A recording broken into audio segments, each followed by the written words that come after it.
Nagbigay ng reaksyon si Kapuso actress host Gabby Garcia kaugnay sa komento ng ilan na tila siya raw ang paborito ng GMA at ABS-CBN. Matatanda ang 2 beses na siyang napapabalita sa collaboration project ng 2 malaking network sa bansa.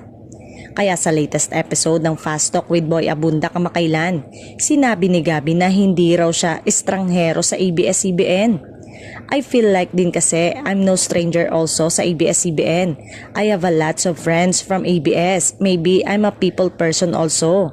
I like conversing the people. That's why I easily get along with both network. Saad ni Gabby.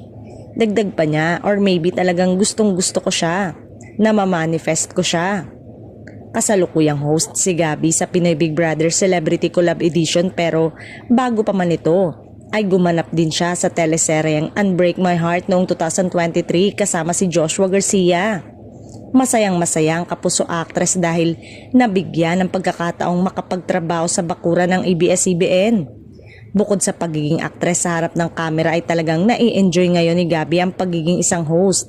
Kaya nagpapasalamat siya na nabigyan siya ng ABS-CBN at GMA ng chance na masasain pa sa larangan ng hosting.